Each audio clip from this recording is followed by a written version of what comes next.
नमस्कार, city news में आप सभी दर्शकों का स्वागत है। मैं हूं रिया गौर। खबरों की ओर बढ़ेंगे उससे पहले आज की हेडलाइन। भीषण गर्मी के बीच कच्ची पक्की चौक पर खड़ी ट्रक में लगी अचानक आग, धू धू कर जली पूरी ट्रक। जिले में चल रही लगातार हीट वेव ने लोगों का जीना किया मुहाल, 3 दिनों तक राहत के कोई आसार नहीं। और सदर अस्पताल में जब सरकारी एम्बुलेंस नहीं मिला तो पुत्र ने अपने पिता को गोद में उठाकर चले गए एसकेएमसीएच। तो ये थी आज की हेडलाइन। अब खबरें विस्तार से। भीषण गर्मी के बीच कच्ची पक्की एनएच पर खड़ी ट्रक में अचानक आग लग गई और पूरी ट्रक धू धू कर जल गई। जिले में उस समय हड़कंप मच गया जब गैरेज में खड़ी एक ट्रक में अचानक शॉर्ट सर्किट से लगी आग से पूरी तरह ट्रक धू धू कर जल गई। हालांकि इस दौरान लोगों के बीच अफरा तफरी की स्थिति बनी रही। वहीं सूचना पर अग्निशमन विभाग की 2 गाड़ियां मौके पर पहुंचकर काफी मुशक्कत के बाद आग पर काबू पाया है। आपको बताते चले कि पूरा मामला मुजफ्फरपुर जिले के सदर थाना क्षेत्र के दिगदा NH 28 किनारे एक गैरेज की है, जहां एक ट्रक गैरेज में कुछ काम करवाने के लिए खड़ा था। इसी दौरान अचानक शॉर्ट सर्किट के कारण ट्रक में आग लग गई, जिसके बाद देखते ही देखते आग ने पूरे ट्रक को अपने आगोश में ले लिया। इस दौरान स्थानीय लोगों ने आग पर काबू पाने की पूरी कोशिश की, लेकिन आग पर काबू नहीं पा सके, जिसके बाद सूचना पर पहुंची अग्निशमन विभाग की 2 गाड़ियां मौके पर पहुंचकर काफी मुशक्कत के बाद आग पर काबू पाया। मामले में वाहन मालिक अवधेश सिंह ने बताया कि वो हाजीपुर से वापस अपने घर मुजफ्फरपुर को आ रहे थे।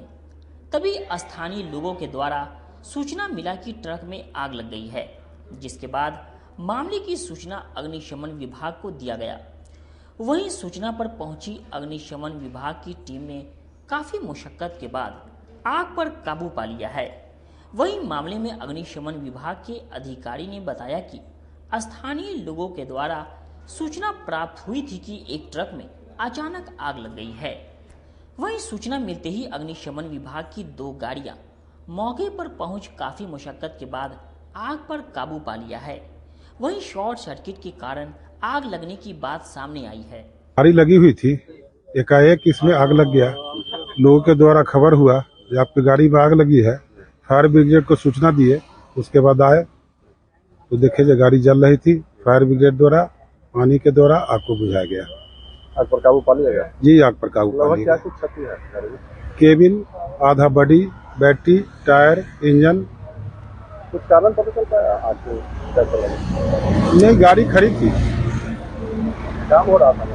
नहीं, गाड़ी का काम जिस समय आग लगा उस समय नहीं हो रहा था। ट्रक कचाई एजेंसी के इंडियन वाला में उसमें आग लग गया था। वो गैरेज में बनने के लिए आया था दिघड़ा में, तो 2 यूनिट से हम लोग आए, आग पर काबू पाए। क्या कुछ क्षति है? उसमें बोनट में, ऊपर बम्पर में थोड़ा क्षति है, इंजन में क्षति है, दाहिने साइड का चक्का जल गया है। कैसे आग लगी? वो अज्ञात बता रहा है कि मतलब बिल्डिंग पहले हो चुका था, अब रात में कैसे लग गया हमको मालूम नहीं, अज्ञात कह रहा है। जिले में लगातार चल रही हीट वेव के कारण आम लोग काफी परेशान हैं और 3 दिनों तक राहत की कोई असर नहीं नजर आ रहा है। बिहार में मौसम अभी जालिम बना हुआ है। चिलचिलाती धूप और उमस भरी गर्मी लोगों के पसीने छुड़ा रही है। वातावरण में आर्द्रता और हवा के झोंके के साथ तेज धूप से लू की स्थिति बनी हुई है। लगातार बिहार में 5वें दिन हीट वेव चल रहा है और अगले 3 दिनों तक राहत के आसार नहीं बन रहे हैं।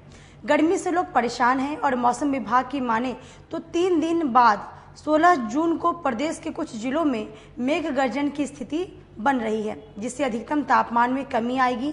मौसम विभाग ने बिहार के 10 से ज्यादा जिलों में एक्सट्रीम हीट वेव का अलर्ट जारी किया है। वहीं इसके अलावा राज्य के 25 से ज्यादा जिलों में हीट वेव को लेकर अलर्ट किया गया है। बिहार के अधिकांश इलाके में अभी दिन में लू का अटैक और रात्रि में उमस भरी गर्मी के कारण लोग परेशान हैं। बिहार के कई जिलों में तापमान 45 से 46 डिग्री सेल्सियस के पार रिकॉर्ड किया जा रहा है। वहीं गर्मी से बचने के लिए शहर के न्यूरो सर्जरी के प्रसिद्ध डॉक्टर मयंक कुमार क्या कह रहे हैं, आइए सुनते हैं। जब भी ये स्ट्रोक या हीट वेव आता है तो हमें तो सबसे पहले पेशेंट को सही से छांव में ले जाके पोजीशन करना चाहिए। पेशेंट के कपड़ों को ढीला करना है। उनको अगर वो होश में है तो उन्हें लिक्विड मतलब पानी है, लिक्विड है, तरल पदार्थ देना है। उन्हें अगर सिम्टम्स में कुछ और फीवर वगैरह आ रहा है तो प्राथमिक उपचार करवाना और हमें नजदीकी डॉक्टर से कब मिलवाना है। अगर उनके सिम्टम्स में कुछ एक्स्ट्रा कुछ ज्यादा प्रॉब्लम हो रहा है, उनको अगर चक्कर आ रहा है, उल्टी हो रही है, बेचैनी हो रहे हैं, उटपटांग बोल रहे हैं, अल्टर्ड सेंस में इरिटेबल हो रहे हैं, कभी कभी वो बेहोश भी हो सकते हैं, चमकी आ सकती है, या कभी कभी ज्यादा सबसे एडवर्स इसमें कोमा तक हो जाता है पेशेंट को। तो ऐसे चीज होते तो उन्हें न्यूरोसर्जिकल या न्यूरोफिजिशियन से मिलना चाहिए और जैसा भी उसका उपचार हो आगे से उपचार किया जाएगा। स्टेशन रोड में चल रही लगातार जाम की समस्या को देखते हुए नगर निगम प्रशासन ने अतिक्रमण हटाओ अभियान चलाया। स्टेशन रोड में लगातार हो रही जाम की समस्या को देखते हुए एक बार फिर नगर निगम प्रशासन ने स्टेशन रोड से मोती झील तक अतिक्रमण हटाओ अभियान चलाया। इस दौरान स्टेशन रोड में अवैध रूप से लगे दुकान के साथ सड़क पर बेच रहे लीची के दुकानदारों को भी हटाया गया। अतिक्रमण अभियान की खबर जब फुटपाथी दुकानदारों को मिली तो दुकानदारों ने हल्ला मच गया। लगातार स्टेशन रोड की जाम की समस्या से निजात दिलाने के लिए अतिक्रमण हटाया गया।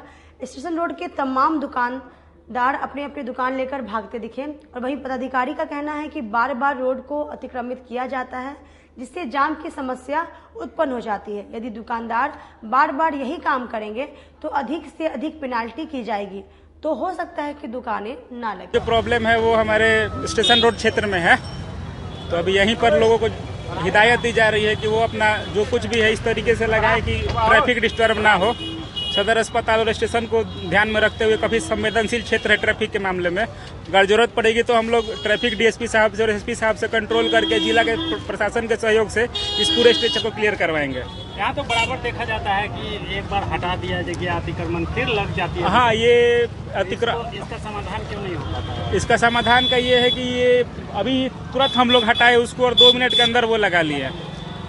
या तो उनको डेली रिकरिंग इतना ज़्यादा पेनाल्टी करना होगा कि वो उनके बजट के बाहर चला जाए, क्योंकि वो सोचते हैं कि हम महीने के 2000 या रोज के 200 रुपये या 500 रुपये का चालान कटवा लिए तो ये हमारा रसीद हो गया।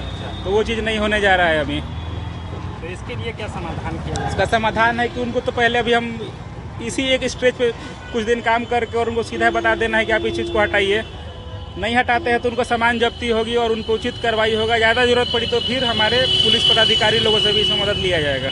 गरीब स्थान मंदिर के पुजारी द्वारा चल रहे धरने के समर्थन में उतरी उप महापौर डॉक्टर मोनालिसा।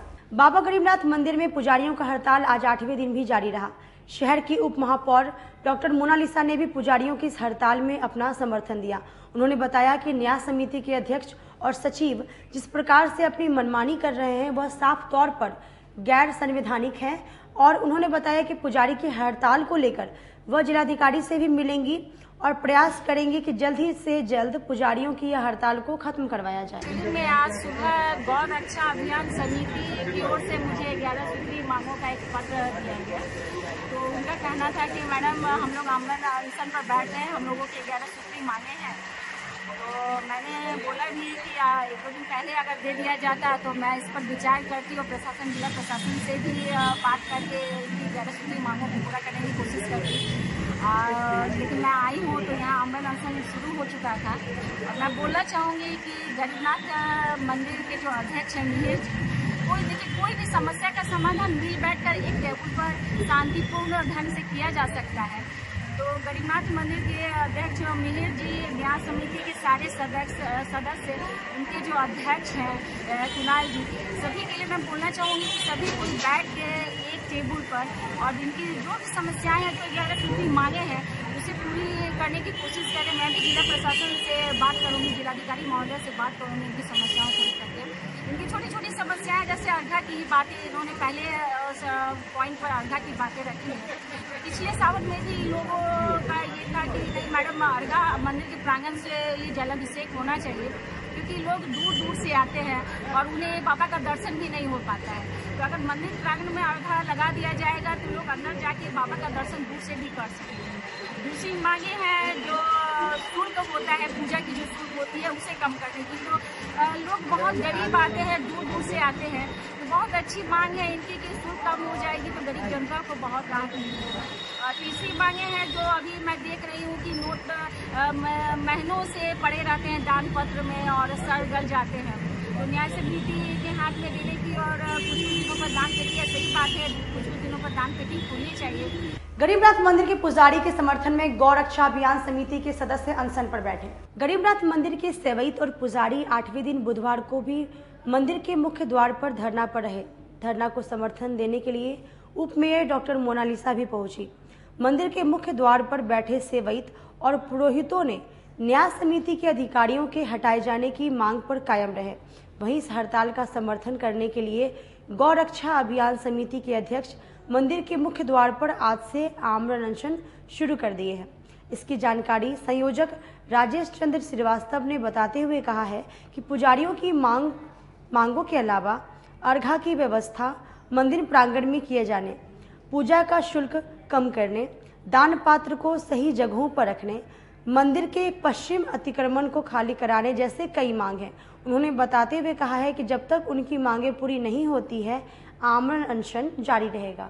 आज 8वां दिन है। बहुत दुख के साथ कहना पड़ रहा है कि 8 दिन से हमारे सारे प्रशासन, सारे न्याय समिति के सदस्य सब लोग सोए हुए हैं और बाबा के यहाँ लोग आते हैं कि उनके घर का जो जीवन यापन, भोजन, सब चीज अच्छा से चले, लेकिन आज ऐसी विडम्बना आ गई है कि हमको अपनी न्याय मांगने के लिए बाबा के दरबार में अनशन करने जाना पड़ रहा है। आज 2 बजे से लोग थक हार के अनशन पे जा रहे हैं और ये बहुत दुख की बात है कि दरबार में कोई भूखे सोएगा, इससे बड़ा दुख अब कुछ नहीं हो सकता है। ये पूरी समिति इतनी निष्क्रिय हो गई है जिसका कोई भी जवाब नहीं, और अध्यक्ष से लेके 11 ही मेंबर में कोई भी आदमी अभी तक पूछने तक नहीं आया है कि इस मंदिर के दरबार में हो क्या रहा है। अगर आपको मंदिर के किसी भी चीज से मतलब नहीं है तो न्याय समिति में रहने का आपका कोई हक नहीं है। आमरण अनशन जब तक हमारी मांगे पूरी नहीं होगी तब तक अनवरत आमरण अनशन हमारा जारी रहेगा। 11 सूत्रीय मांग, पहले हमारा मांग है कि सावन महीने में बाहर में जो है रोड पर जो है अर्घा नहीं लगाया जाए। दूसरा, हमारे न्याय समिति और हमारे पुजारियों से जो मतभेद चल रहा है उसका न्याय समिति आके हल निकाले। विश्व बाल श्रम निषेध दिवस पर एक प्रयास मंच द्वारा स्लम बस्ती में जागरूकता कार्यक्रम का आयोजन किया गया। एक प्रयास मंच के द्वारा चंद्रलोक गुमटी स्लम बस्ती में 12 जून विश्व बाल श्रम निषेध दिवस के अवसर पर जागरूकता कार्यक्रम का आयोजन किया गया। मंच के संस्थापक संजय रजक ने कहा कि देश का भविष्य देश के बच्चों के हाथ में होता है। बाल श्रम एक सामाजिक एवं आर्थिक समस्या है। ये न केवल देश के प्रगति के लिए बाधक है बल्कि पूरी मानवता एवं समाज के लिए अभिशाप है।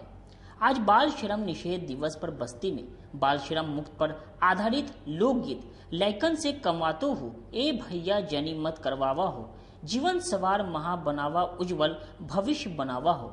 लोकगीत गाकर बताया गया कि 14 वर्ष तक के बच्चों से काम कराना कानूनी जुर्म है। पकड़े जाने पर आर्थिक दंड व सजा दोनों दिया जाएगा। स्कूल जाने की उम्र में बच्चों से बाल मजदूरी नहीं होने देंगे। बचपन पढ़ने के लिए है, खेलने के लिए है। बाल श्रम मुक्त करने के लिए हम सबको मिलकर प्रयास करना होगा और हमें ये संकल्प लेना होगा कि हम अपने आसपास बाल मजदूरी नहीं होने देंगे। तभी अपना देश भारत बाल श्रम मुक्त भारत होगा। कार्यक्रम में कुंदन मलिक, आयुष कुमार, कृष पासवान, मनीषा देवी, राजन, संजय रजक व बस्ती के लोग उपस्थित थे। प्रयास मंच ने ठाना है बाल श्रम मुक्त भारत बनाना है। आज एक प्रयास मंच के द्वारा चंद्रलोक गुमटी स्लम बस्ती में विश्व बाल श्रम निषेध दिवस पर जागरूकता कार्यक्रम का आयोजन किया गया। हर साल 12 जून को विश्व बाल श्रम निषेध दिवस मनाया जाता है। इसका उद्देश्य ये है कि पूरे भारत में बाल श्रम को जड़ से खत्म करना, क्योंकि बच्चों को देश के हाथ में होते हैं। देश का जो भविष्य होता है वो बच्चों के हाथ में है और बच्चों के पढ़ने लिखने की उम्र में काम करना, बाल मजदूरी करना ये कानूनी अपराध है। ऐसे में जो काम करवाता है उनको जेल जाना पड़ेगा, जो करता है उनको जेल जाना पड़ेगा। आज मंच द्वारा आज बाल श्रम निषेध दिवस पर लोकगीत द्वारा जागरूकता कार्यक्रम का आयोजन किया गया, जिसमें यह कहा गया कि लैकन से कमावा तू ए भैया कबो जनी करवावा हो। यानी कि ये गाना बताया गया कि बच्चों से काम नहीं करवाना है, अगर कोई लोग काम करवाते हैं तो उसको जेल जाना पड़ेगा। वक्त तो चला छोटे से ब्रेक का, लेते हैं छोटा सा ब्रेक। तब तक आप बने रहिए हमारे साथ, देखते रहिए सिटी न्यूज मुजफ्फरपुर। ब्रेक के बाद एक बार फिर से आप सभी का स्वागत है। ये बढ़ते अगली खबरों की ओर। सदर अस्पताल में सरकारी एम्बुलेंस नहीं मिला तो पुत्र ने अपने बीमार पिता को गोद में उठाकर चले गए। सुशासन बाबू की सरकार में स्वास्थ्य विभाग की स्थिति यह तस्वीर बयां कर रही है। इस हिट वेव में जब इस गरीब परिवार को सरकारी एम्बुलेंस नहीं मिला तो श्रवण जैसे पुत्र ने अपने पिता को गोद में उठाकर सड़क पार कराया और ऑटो से इलाज के लिए एसकेएमसीएच ले गए। दरअसल मोतिहारी जिले के रहने वाले एक बुजुर्ग के गिरने से कमर की हड्डी टूट गई और इलाज के लिए मुजफ्फरपुर सदर अस्पताल के लिए आए। यहां डॉक्टर ने उन्हें एसकेएमसीएच रेफर कर दिया। बुजुर्ग के पुत्र सरकारी एम्बुलेंस के लिए पहले इंतजार किए। अस्पताल प्रशासन की ओर से कुछ नहीं होता देख उन्होंने अपने पिता को गोद में उठाकर सदर अस्पताल परिसर से बाहर निकले और ऑटो में रखकर एसकेएमसीएच ले गए।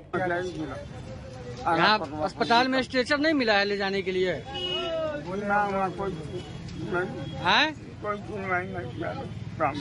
कुछ नहीं दिया है? कौन सी का इलाज कराने के लिए आए थे? कैसे चोट लग गया है? सीढ़ी पर से गिर गया, तो यहाँ पर इलाज उलाज हुआ है अस्पताल में? यहाँ नहीं होने वाला है सर। यहाँ नहीं होने वाला है। यहाँ क्या बोला है कि इलाज नहीं होगा यहाँ पर? राजद के एक फैन ने अपने सीने पर लालू प्रसाद यादव समेत उनके पूरे परिवार के सदस्यों की तस्वीर बना डाली। गरीबों के मसीहा कहे जाने वाले लालू प्रसाद यादव, जो कि नाम नहीं, बिहार में एक अलग पहचान पिछले कई दशकों से लोगों के जहन में चलती आ रही है और उनके फैन फॉलोअर्स इतने बढ़ चुके हैं कि एक ऐसे लालू प्रसाद यादव के फैन हैं जो कि पहले इनका परिचय नहीं करा देते हैं, पहले इनकी चीज़ें आपको दिखाते हैं। इनके शरीर पर गौर से देखिए, ये इन्होंने अपने सीने पर लालू प्रसाद यादव की तस्वीर वाली टैटू बना रखी है इनके सीने पर। उसके बाद राबड़ी देवी की भी तस्वीर इन्होंने टैटू के रूप में बनाई है। एक तरफ वहाँ पर देखें तो तेज प्रताप यादव की तस्वीर टैटू के रूप में गुथी हुई है और पीठ पर गौर से देखिए तो तेजस्वी यादव, जो कि बिहार में युवा में काफ़ी लोकप्रिय है, और दूसरे वहाँ पर गौर से देखिए तो आरजेडी का जो सिंबल है ललटेन छाप, उनको टैटू के रूप में इन्होंने अपने शरीर पर बनवा रखा है। इनका परिचय बता दूं कि ये रंजीत रजक हैं, जो कि राष्ट्रीय जनता दल के कार्यकर्ता भी हैं और वहाँ पद पर काबिज भी हैं। रंजीत जी, क्या सोचकर आपने अपने पूरे शरीर पर लालू प्रसाद यादव की तस्वीर तो बनाई, उनके पूरे परिवार और उनके राजनीतिक सिंबल को बनाया, क्यों? सबसे पहले आपके चैनल को बहुत बहुत धन्यवाद कि आज हमारी आपके माध्यम से हम लोगों की पहचान भी हमारी बढ़ रही है। हम लोग आदरणीय श्री लालू प्रसाद यादव जी का जो तस्वीर अपने सीनों में जो बनाए, कल उनका जन्मदिन है। 77वां जन्मदिन में हम लोग वहाँ जाके आदरणीय श्री लालू प्रसाद यादव को ये जो है गिफ्ट के तौर पे वहाँ हम देने का काम किया और लालू प्रसाद यादव जी देखे और काफ़ी खुश हुए। और ये बनाए इसलिए क्योंकि वो हम लोग को चलने का और बोलने का एक अधिकार और जीने का एक मकसद, एक विचारधारा से जोड़ने का काम किए, गुलामी, मानसिक गुलामी से आज़ादी दिलवाएं। इसलिए हमारे लालू प्रसाद यादव हमारे मसीहा राजा दशरथ हैं, आदरणीय श्री लालू प्रसाद हमारे भगवान हैं। कल गए उनके जन्मदिन के अवसर पर, उनसे मिले भी हैं, क्या उस समय वो भावुक भी हो गए? वो काफ़ी भावुक हुए, हंसे भी, हमारे आँख से आंसू भी गिर पड़ा और बोले कि आज खुशी का दिन है, रोने की कोई ज़रूरत नहीं है, बाहर जाइए और मिठाई खाइए, 2 दिन के बाद फिर हमसे मुलाकात आपकी होगी। रंजीत जी, लालू प्रसाद यादव के साथ आपने राबड़ी देवी और उनके दोनों पुत्र की तस्वीर बनवाई है, उसका क्या सिंबलिक है? देखिए, राबड़ी माई हमारे राजमाता हैं, लालू प्रसाद यादव के साथ साथ इनको भी मेरे दिलों में बसने का काम किए, तो इनको भी यहाँ बनाए। और हर इंसान का दाहिना हाथ एक मजबूती होता है, अगर दाहिना हाथ में ताकत होता है, इसी तरह पार्टी में हमारे तेज प्रताप एक ताकत के रूप में है, इसलिए दाहिना हाथ में उनकी तस्वीर बनाए हैं। और हर इंसान का रीढ़ जो होता है बहुत मजबूत होता है, अगर वो रीढ़ काम करना छोड़ दे वो इंसान किसी काम का नहीं रहेगा। तो बिहार का रीढ़ है हमारे राम भैया जो है तेजस्वी यादव, बिहार का रीढ़ है, बिहार का भविष्य है। और आने वाला 2025 में जब सरकार उनकी बनेगी तो बिहार के भविष्य को नौकरी देने का काम करेंगे। युवाओं को दिलों की धड़कन है तेजस्वी हमारे राम भैया। युवाओं को किस तरीके का, चूंकि आपने तो ऐसा काम कर दिया है कि आरजेडी के जितने भी चाहने वाले लोग हैं अभी तक तो वो ये सोचे भी नहीं होंगे कि इस प्रकार का चीज़ आपने किया है, उन लोगों के लिए क्या मैसेज है? मैसेज क्या देंगे, सभी अपने स्तर से जहाँ तक होता है, क्योंकि मेरे पास कोई पैसा है नहीं कि हम बैनर बनाए या कोई झंडा लेके जाएं। और हम अपने स्तर से इस तरह का एक चुनाव प्रचार में भी हमने घूमेंगे अब से, और दिल खोल कर एड़ी चोटी लगाएंगे और 2025 में सरकार बनाने का काम करेंगे, क्योंकि अपने शरीर को राष्ट्रीय जनता दल को हम समर्पित कर चुके हैं। ये थे रंजीत रजक जी। ये लालू प्रसाद यादव के इतने बड़े फैन हैं कि उनकी तस्वीर के साथ साथ उनके पूरे परिवार की तस्वीर के रूप में टैटू पूरे शरीर पर बनवा कर रखे हैं, और आने वाले चुनाव में ये अपने शरीर पर बने हुए टैटू के साथ आरजेडी के किसी भी चुनाव में प्रचार के लिए निकलेंगे। और लालू प्रसाद यादव ने बाकायदा इन्हें आशीर्वाद भी दिया है और इनको देखते ही वो भावुक भी हो गए हैं।